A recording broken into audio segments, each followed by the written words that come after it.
esse novo episódio, já fazendo muitos agradecimentos. Obrigada para vocês que estão participando conosco e mandando feedback. Então assim, a Rafa, cadê o nosso link? O link tá aqui. Para quem não assistiu os últimos 2 episódios, entra aqui no nosso blog O Mundo das Famílias e vem acompanhar. Mas esse é extra. Por que é extra?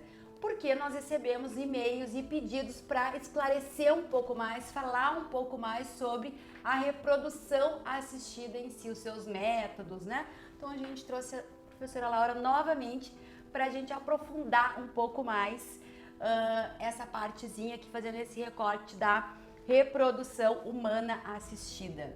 Isso é maravilhoso, né? Estamos trabalhando e começando agora o nosso tema de hoje, que é aprofundar um pouco mais a questão da reprodução humana assistida. O que eu acho importante da gente trazer aqui como forma de esclarecimento? Bom, a reprodução humana no Brasil, ela é regulamentada por uma resolução do Conselho Federal de Medicina, tá? Nós tivemos a última resolução no ano de 2021, que entrou em vigor em junho do ano de 2021, de número 2294. Então essa resolução, ela trouxe avanços para nós. Um dos avanços, pessoal, muito importante, antes nós não tínhamos formalmente definido que as técnicas de reprodução humana assistida também eram para serem utilizadas por transexuais. Essa nossa resolução trouxe esta especificidade, por quê? Porque antes, o que era a nossa orientação?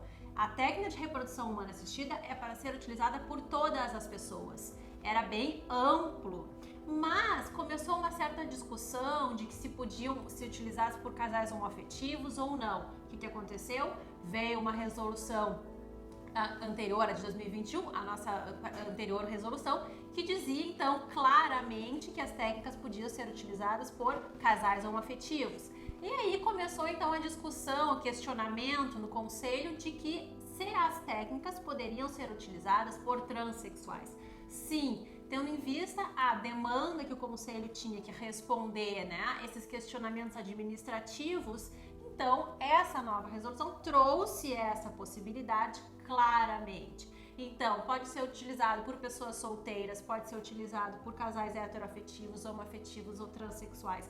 A técnica ou as técnicas de reproduções humanas assistidas, né, ou medicamente assistidas, então ela é para viabilizar um projeto parental. Então, por isso que ela, mais uma vez, entra dentro do mundo das famílias. O que está fora da resolução, né, o que a resolução ele não está abraçando, pode ser proposto de forma de, a gente pode chamar de processo administrativo, então vai ser analisado, né, aquela possibilidade, que não está previsto pela resolução. Pelo que eu vejo, o conselho ele recebeu muitas demandas, né, em relação a essa questão e foi lá então e regulamentou dentro dessa resolução, que nós vamos colocar aqui para vocês também. Claro que esse material a gente já está colocando nos comentários, nós vamos deixar aqui embaixo também o nome dessa resolução, que eu acho extremamente importante a leitura, né, para uma compreensão melhor do tema. Às vezes a gente está conversando sobre uma lei e eu digo, vamos ler a lei. Então, lembrando aqui das perguntas que nós recebemos, as pessoas pediram um pouquinho de informação em relação às diferenças ali que a gente tem nos procedimentos,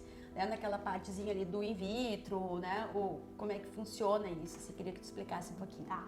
A gente tem, assim, acho que uma das perguntas mais importantes que as pessoas às vezes têm dúvida é a diferenciação entre a reprodução homóloga e a reprodução heteróloga, que a gente chama, né? Então, a reprodução humana homóloga, e ela é uma técnica de fertilização in vitro, que é a FIV, né, que nós também comentamos no nosso podcast passado, então quem perdeu mais uma vez, assiste lá e entra no nosso blog, que é justamente o que?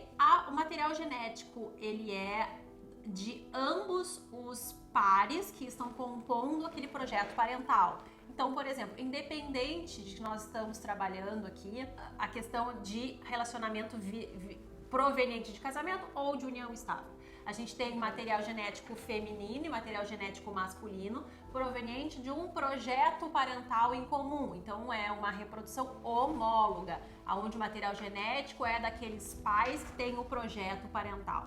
Uma reprodução assistida heteróloga, ela se utiliza de um dos materiais genéticos ou de ambos os materiais genéticos de um terceiro. E este terceiro Até a nossa resolução anterior, ele era absolutamente anônimo. Nossa resolução de 2021, de número 2294, também trouxe essa inovação. Uma das possibilidades de nós termos um doador, que é um doador conhecido, e aqui a gente também entra em algumas discussões aí, que vão aí para uma discussão ética e acaba a gente entrando às vezes em algumas discussões jurídicas de que a resolução ela trouxe normas diferentes para procedimentos diferentes. Mas o que é importante aqui para fins de esclarecimento é que a reprodução heteróloga, então ela se utiliza de um material genético ou de ambos os materiais genéticos que não é daquele casal ou da mãe solteira, por exemplo, né? Se utiliza sempre de um terceiro. Por exemplo, se tu tens o teu material genético, que é o óvulo, e que é um projeto parental sozinha, né, uma mãe solteira, tu vai se utilizar de um banco de sêmen, que é o material genético de um terceiro anônimo e desconhecido. Então são as heterólogas, né? Os materiais genéticos, elas não comungam dos mesmos pais que são os pais parentais. Tá? Essa eu acho que é uma boa e importante definição que o pessoal tem bastante dúvida em relação a isso. Essa diferença entre heteróloga e homóloga é extremamente importante, principalmente, né, para quem não está acostumado aí com as nomenclaturas, com os termos, né, que essa é a nossa intenção também, de estar levando esse conhecimento. Então só repete para nós a diferença, eu entendi bem ali a heteróloga, agora eu gostaria só que tu repetisse a homóloga. Então, tá. Então, a homóloga, o material genético, ele é igual, ele é daqueles que compõem um projeto parental. Então, se eu tenho uma união estável ou se eu tenho um casamento, o meu companheiro ou meu marido, ele é quem vou me utilizar daquele material genético.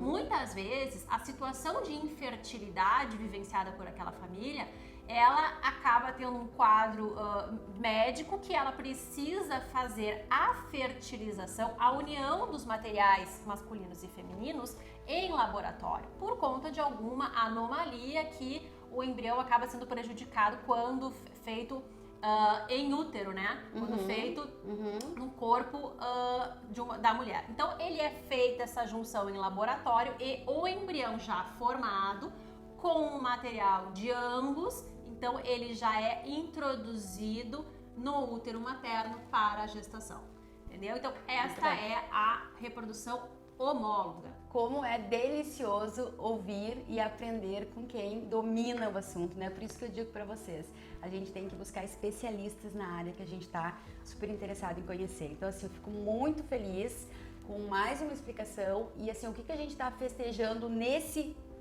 nosso episódio de hoje, como eu disse lá no início, que ele vai ser menor, né, Laura? Porque ele é extra, né? Porque vocês pediram uma explicação, olha, tá muito legal esse material que vocês estão produzindo, mas a gente gostaria de entender um pouquinho melhor sobre esse recorte aqui. E esse recorte foi feito mais uma vez com excelência aqui e já vamos nos encaminhando pro último episódio desta série que vai estar acontecendo na semana que vem. Então a gente está te esperando. Acesse o nosso link, né, que está sempre aqui, acesse o nosso blog e vem que a gente está te esperando.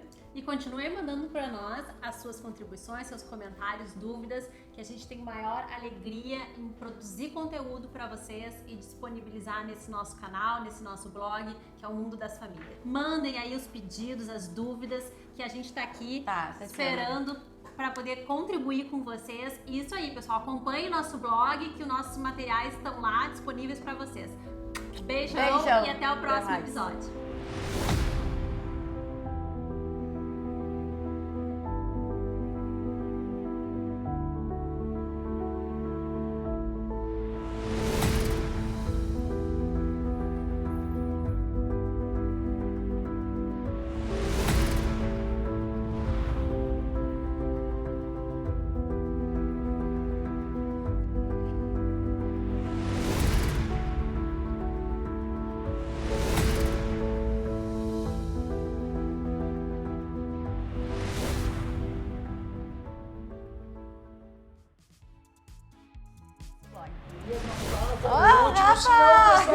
Vocês nunca mais vão voltar. Conta pra eles que vocês já estão preparando mais coisas lá. Não, tem muito material, tem muita coisa sendo produzida.